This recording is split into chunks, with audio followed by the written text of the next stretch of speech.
Today, we're going to look at the Browey 120 watt portable folding solar panel.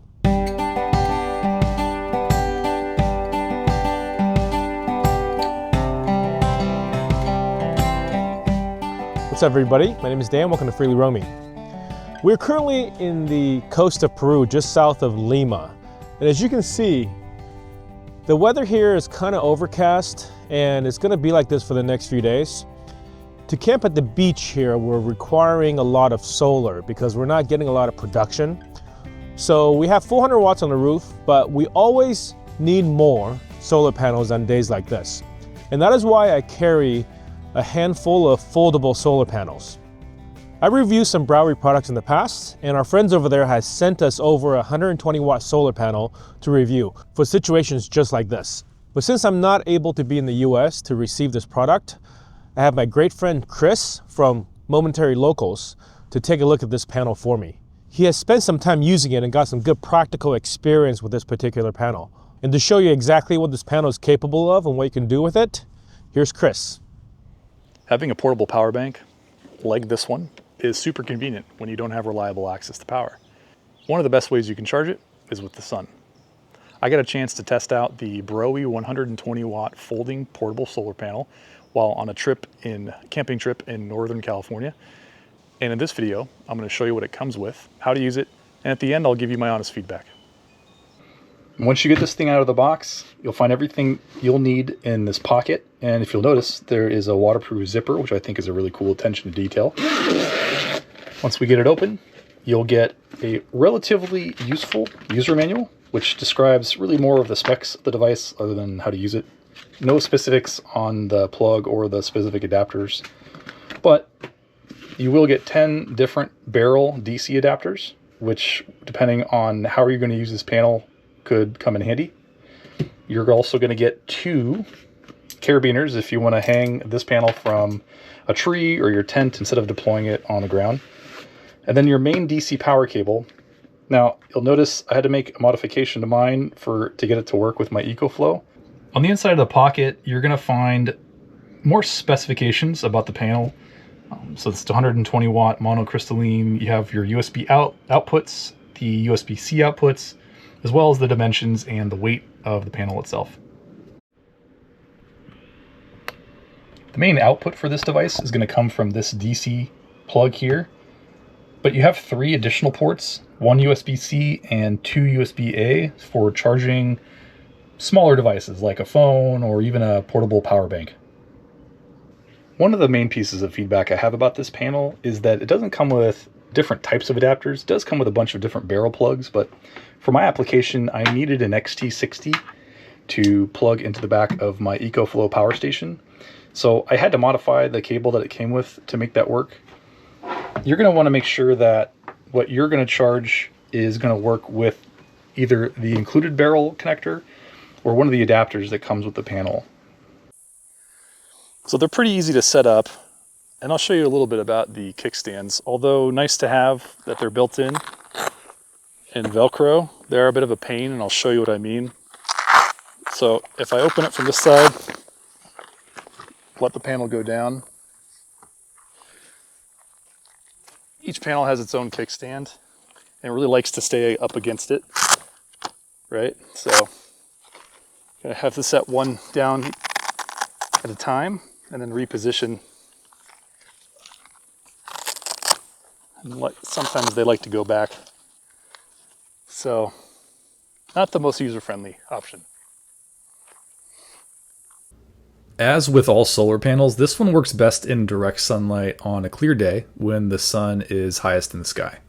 Also, deploying it in extreme environments will impact the output, so use the kickstands and keep it off of the asphalt.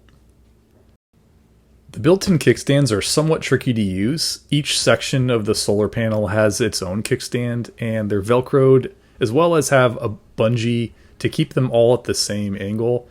And as you can see in this video, I have a bit of a hard time getting them all to the same spot without them kind of going back up against the back of the panel. Same goes for repositioning the panel. It's a little difficult. You have to pick it up at an angle just to make sure that those kickstands don't retract back against and the Velcro sticks. I use this panel in various conditions. In this particular situation, the panel is squared to the sun. It's probably 1 o'clock and we're at 8,000 feet. Clear conditions. And as you can see, the best we're getting right now is 84 watts in versus the rated 120 watts. But most of the time, the best I'm getting is between 80 and 90 watts. You can see here that the multimeter is reading close to 6 amps on the output. So as compact as this thing is, there is some weight to it at just over 11 pounds. And when it's folded up, it's 20 inches wide by 14 inches tall and about 3 inches thick. When it's fully deployed on the ground, it's 66 inches across. So right now we're getting 80 watts and there's nothing else plugged into the panel.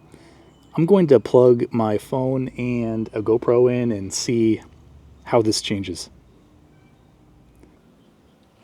So right now we've got the panel deployed in full sun. And we've got a couple devices charging via USB. So I have my iPhone charging via USB-A and then a GoPro charging via USB-C plugged into the output of the panel. Hopefully you can see the red light on the GoPro, that's working. And then also got 64% on the iPhone.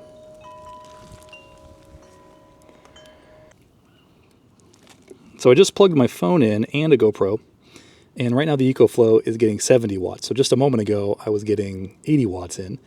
So we're using about 10 watts to charge the USB devices, and 70 watts are going into the EcoFlow. Not bad. I'd say that's a pretty even trade-off.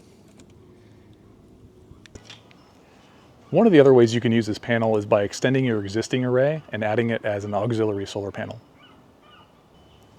What I like about this panel is the durability and how compact it is. I do wish there was a better way for the kickstands to stay deployed, and I'm not a big fan of the connectors that it comes with. I wish it came with either an XT60 or an SAE plug. Overall, I like this panel, as long as you consider how and what you're going to be using it with. If you're going to be using it to charge USB devices, it'll work great out of the box. However, if you're going to be charging portable power stations, make sure you have the right adapter. Thanks, Chris, for giving us such a great review on this particular product. And I do agree that the folding legs can be a little bit tricky to deploy, but in the panels that I've been using in the past, we have a similar setup, but I've developed sort of a deployment process that can make this a little bit easier. Let me show you. So in this particular panel, as you can see, it's got the same kind of setup. What I do is I keep the panel folded and I lean it on its first leg, just like this. And from here, I unfold. And as I unfold, I deploy each leg one at a time. And if you do it this way, you'll have a much easier time keeping all the legs deployed. And you can basically do this for as long as this panel comes out. So in this particular case, this is actually quite a long panel. So there's 3 legs, there's 4 legs, and there's 1 last leg, 5 legs. As you can see, it's pretty easy to do. You don't have to worry about the legs getting out of position. Putting them back together, same way, one at a time, just like this.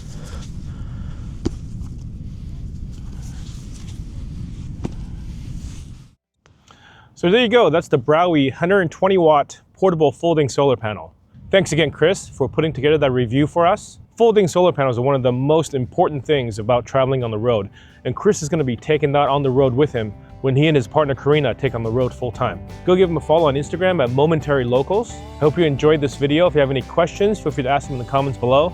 Thanks to Browey for sending that solar panel for us to review. And as always, thanks for watching. I'll see you guys in the next one.